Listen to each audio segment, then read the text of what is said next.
Olá, querida aluna, querida família. Seja bem-vinda a mais um vídeo educativo do nosso canal TV Araxá Educa. Eu sou a professora Naides, professora de língua portuguesa, e continuo te acompanhando aí durante seus estudos. Bom, para a aula de hoje, o tema é artigo de opinião. Tenho certeza que você já ouviu falar, ou que você já produziu, e mais certeza ainda que você já leu. Bom, vamos falar um pouquinho desse gênero textual que é tão importante. Primeiro, a gente precisa ter bem claro em mente a diferença entre fato e opinião. Se eu te pedisse para definir o que é um fato, e qual que é a diferença de fato e opinião? Essas duas coisas estão bem claras para você? Essa informação é muito importante para a gente continuar a nossa aula e entender o que é um artigo de opinião. Primeiro, o fato é aquilo que acontece, é algo que pode ser comprovado, então é algo que pode ser verificado. E a opinião é o que eu penso a respeito daquilo que aconteceu. Então, vamos supor, aconteceu um acidente. Eu posso noticiar aquilo, eu posso descrever o que aconteceu. E depois eu posso me posicionar sobre o que eu vi, o acidente. Eu posso dizer qual é a minha opinião, quem eu acho que estava certo, quem eu acho que estava errado, mas é diferente do fato. O fato é o acidente que aconteceu. A minha opinião sobre quem estava certo ou quem estava errado é a minha opinião, não é o fato, ok? Vamos lá. Então, olha só, o artigo de opinião, ele é um texto dissertativo argumentativo, onde o autor apresenta seu ponto de vista sobre um determinado tema. Ele tem como característica informar e persuadir. Ele quer convencer o leitor, ele quer que o leitor, ao terminar esse texto, pense como ele, concorde com ele.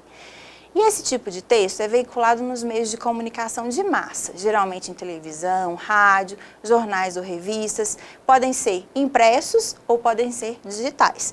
E eles abordam temas geralmente da atualidade.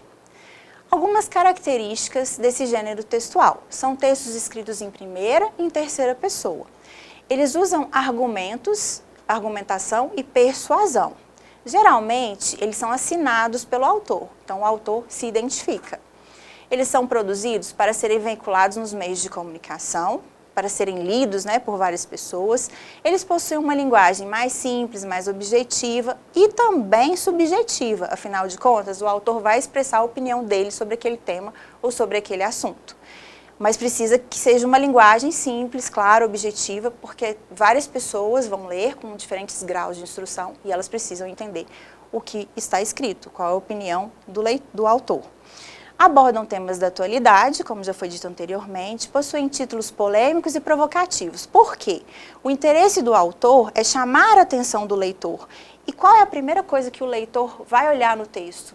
O título. Então, é importante que seja um título provocativo, chamativo, que desperte a vontade do leitor de ler o texto.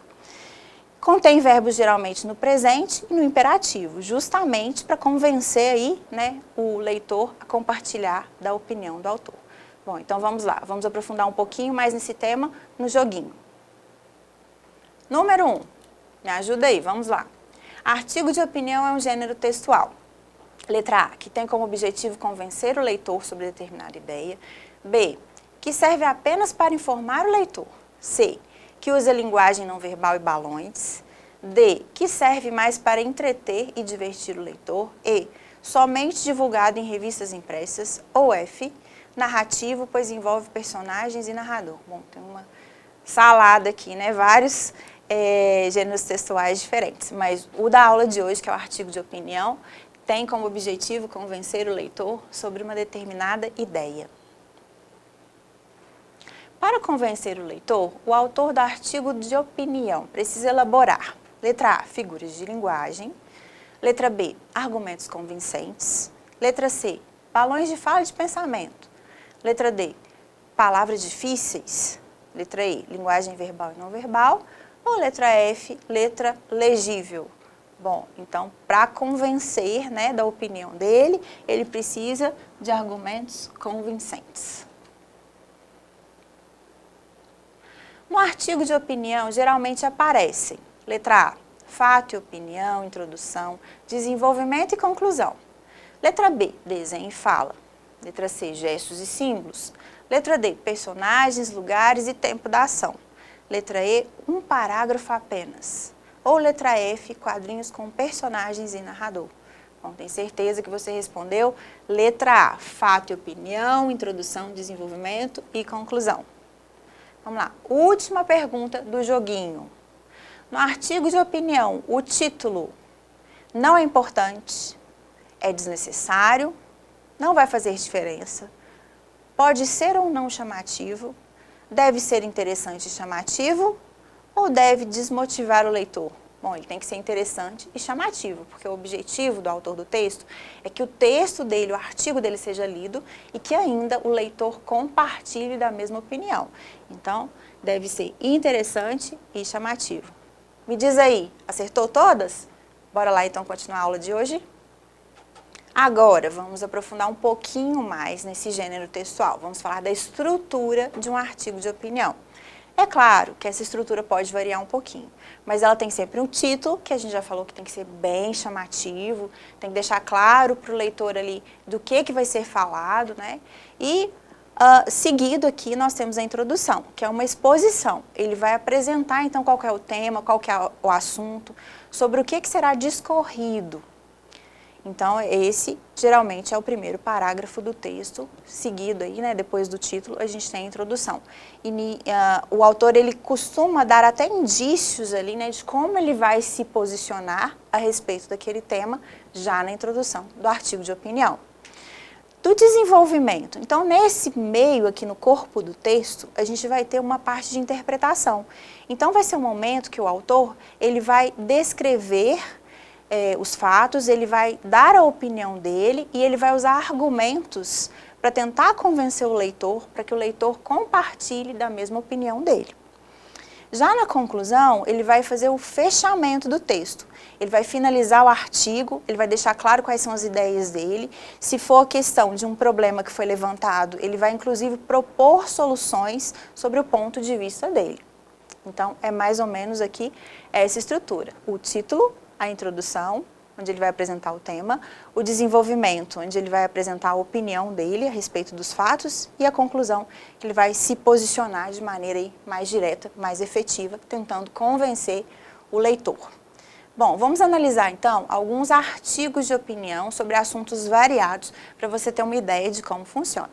Esse primeiro aqui se chama Protestos, Black Lives Matter, é um texto que foi produzido, né, sobre racismo e violência policial, e esse texto, ele foi feito por funcionários africanos da Organização das Nações Unidas, da ONU, que assinaram um artigo com duras críticas à violência policial contra as populações negras.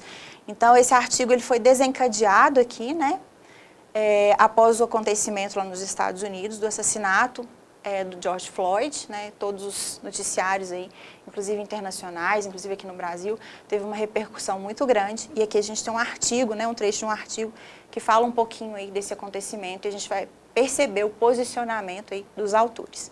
Como líderes africanos nas Nações Unidas, as últimas semanas de protesto pelo assassinato de George Floyd sob custódia policial deixaram-nos indignados com a injustiça da prática do racismo que continua difundida em nosso país anfitrião e em todo o mundo. Jamais haverá palavras para descrever o profundo trauma e o sofrimento intergeracional que resultaram da injustiça racial perpetrada ao longo dos séculos, particularmente contra pessoas de ascendência africana. Apenas condenar expressões e atos de racismo não é suficiente. O secretário-geral das Nações Unidas, Antônio Guterres, afirmou que precisamos alçar a voz contra todas as expressões de racismo e casos de comportamento racista. Após o assassinato do senhor George Floyd, o grito Black Lives Matter, vidas de pessoas negras importam, que ecoou nos Estados Unidos e em todo o mundo, é mais do que um slogan. Realmente, eles não são apenas importantes, mas são essenciais para o cumprimento de nossa dignidade humana comum. Olha só, então a gente percebe aqui, né, uma introdução, que ele fala do que aconteceu, e aí a gente tem aqui um desenvolvimento, né, falando como eles se posicionam a respeito desse acontecimento, e aqui um final, né, que fecha dizendo aí o quanto é importante todos se mobilizarem para esse tema, né, chamando atenção aí para a questão do racismo. Bom, vamos lá. Outro texto falando agora de arte. Quem assina esse texto é o Renato Zerbini Ribeiro Leão. Ele é membro do Comitê de direitos econômicos, sociais e culturais. Esse texto também, esse artigo de opinião, também foi produzido por um membro da ONU. Olha só.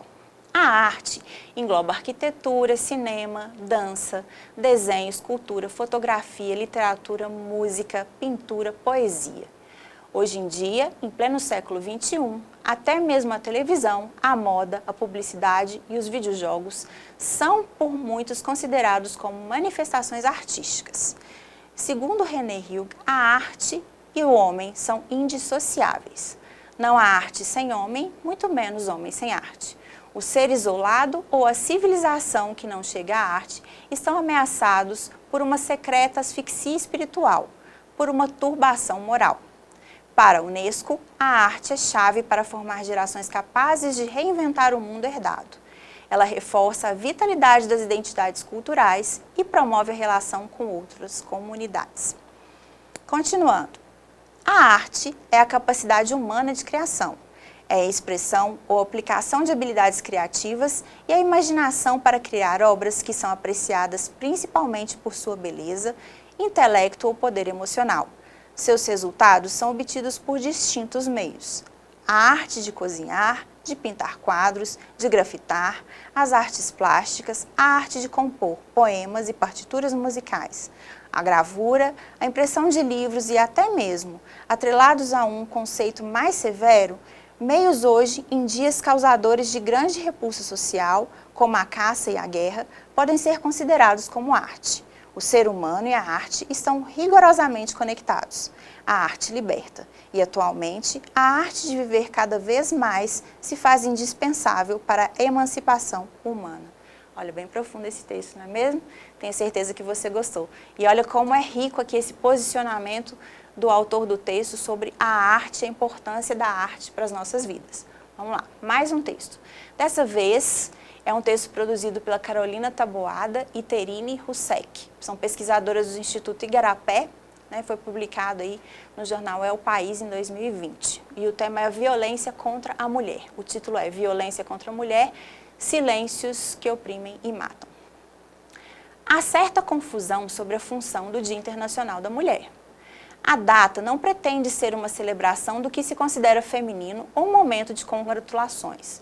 O 8 de março é sobre ressaltar todas as injustiças, desigualdades e violências, visíveis e invisíveis, às quais seguimos expostas todos os dias, e propor avanços. A violência contra a mulher tem padrões muito peculiares e particularmente complexos. Na maior parte das vezes, o agressor é uma pessoa do círculo de confiança da pessoa agredida. Frequentemente, ela vê motivos para proteger seu agressor, atinge sobremaneira crianças e jovens. A violência física costuma ser precedida de abusos verbais e psicológicos. Quando se trata de segurança pública, uma sociedade mais saudável não depende apenas de repressão a crimes. É necessário desenvolver políticas que compreendam a origem da violência e, dessa forma, evitem que um crime ocorra. O objetivo não deve ser simplesmente punir todos os crimes, mas, principalmente, ter cada vez menos crimes para punir. O mundo ideal precisa de menos impunidade, mas, principalmente, de menos vítimas. Para combater a violência contra a mulher, não precisamos, portanto, apenas de punição dos culpados. Precisamos de dados que informem justamente as raízes da violência e permitam intervenções diretas nesses fatores. Quando iniciamos um projeto com o objetivo de reunir em um único lugar dados sobre violência contra a mulher, esperávamos colaborar com o poder público no combate à violência e ajudar a sociedade a compreender a gravidade do problema, além de apoiar mulheres que sofreram ou sofrem violências para que não se sintam sozinhas. Olha só, outro tema também bastante importante, né? Polêmico, e que a gente precisa que cada vez mais pessoas se posicionem a respeito disso. Bom, vamos lá então. Que tal agora o segundo joguinho da aula de hoje para a gente falar um pouquinho mais sobre esse gênero textual? Vamos lá?